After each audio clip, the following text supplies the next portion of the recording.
Good morning dear students.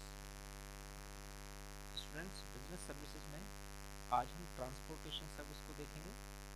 ठीक है, आप ट्रांसपोर्टेशन के बारे में जानते ही हैं, ये आपने क्लास 9th में 10th में और उससे पहले भी खूब पढ़ा हुआ है। तो आइए देखते हैं इसमें बिजनेस में ट्रांसपोर्टेशन सर्विसेज का क्या रोल है और कौन कौन सी ट्रांसपोर्टेशन सर्विसेज बिजनेस में यूज होती हैं। Transportation comprises freight service together with supporting and auxiliary services by all modes of transportation like rail, road, and air and sea for the movement of goods and international cargo passengers, carriage of passengers. Students, business में rails mode का भी use होता है, सी से भी सामान का movement होता है, गुड्स का मूवमेंट होता है, बाय रोड भी होता है, बाय एयर भी होता है, और इंटरनेशनल कैरियज भी जो है वो पैसेंजर्स का वो from one country to another country पहुंचाया जाता है। ठीक है, you have already studied the comparative advantage and disadvantage of different modes of transportation in earlier classes.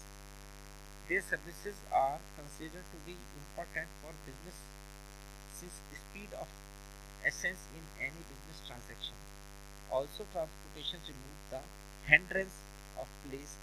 It makes goods available to the consumer from the place of production. We need to develop our transportation system to keep pace with the requirement of our economy. We need better infrastructure roads with sufficient width and high quality. We have few ports and they too are congested. Both government and industry needs to proactive and view of the effective functioning of these services as necessary for providing a lifeline to the business service. In sectors like agriculture and food, there are massive losses of product in the process of transportation and shortage. Students, business के point of view से अगर देखें तो government as well as industrial sector दोनों को ही transportation system को better बनाने की जरूरत है, हाई क्वालिटी रोड्स की जरूरत है, इकोनॉमिक लेवल पर कॉस्ट को कम करने की या फाइनेंशियल लेवल पर कॉस्ट को कम करने की जरूरत है, ट्रांसपोर्टेशन कॉस्ट को कम करने की जरूरत है, क्योंकि ट्रांसपोर्टेशन ही बिजनेस की लाइफ लाइन है।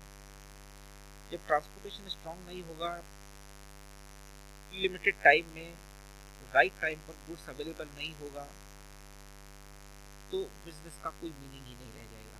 यानी बिजनेस की जो सर्विस है, अगर हम एथिक्स की बात करें तो सोशल नीड्स को फुलफिल करना, तो सोशल नीड्स जो है वो फुलफिल नहीं हो पाएंगे और क्या होगा, गुड्स की शॉर्टेज मार्केट में हो जाएगी।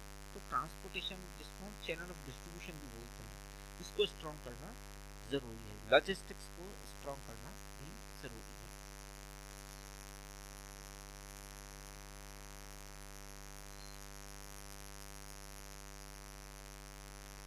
नेक्स्ट है स्टूडेंट्स वेयर हाउसिंग। ट्रांसपोर्टेशन तो हमने देख लिया, बात आती है कि गुड्स को स्टोरेज की जो सर्विस है उसको हम वेयर हाउसिंग सर्विसेज कहेंगे, यानी गोडाउन सर्विसेज कहेंगे। गोडाउन का जो काम है वो केवल गुड्स को होल्ड करके रखना ही नहीं है, उसकी क्वालिटी को भी मेंटेन करना है। जो बल्क में गुड्स रिसीव हुआ उसको लॉट्स में, स्मॉल लॉट्स में डिवाइड करना है, उसकी प्राइसिंग करना है। बहुत सारे ऐसे फंक्शंस हैं, जैसे वेट निकालना है, उसका प्राइसिंग करना है। तो बहुत सारे ऐसे फंक्शंस हैं जो वेयर हाउस करता है। स्टूडेंट्स, हमारे पास में जो वेयर हाउस हैं वो नंबर 1 प्राइवेट वेयर हाउस, जो सिंगल इंडिविजुअल हैं, एक आम जनता है, उनके अपने इंडिविजुअल जो वेयर हाउस हैं उनको हम प्राइवेट वेयर हाउस कहेंगे। Private warehouses are operated own और lease by company handling their own goods such as retail chain stores or multiple brand multiple products companies. As general rules, an efficient warehouse is planned around a material handling system in order to encourage maximum efficiency of product movement. The benefit of private warehousing includes control, flexibility and other benefits like improved dealers relation. जो private ware house हैं वो private individuals हैं, उन्हीं के लिए बने हुए होते हैं, उन्हीं के होते हैं। इसके बाद आती है पब्लिक वेयर हाउस, जिसमें गवर्नमेंट का शेयर होता है, जिनको हम गवर्नमेंट वेयर हाउस भी बोलेंगे। इंडिया में warehouse corporation of India ये इन वेयर हाउस को डील करते हैं, ऑपरेट करते हैं।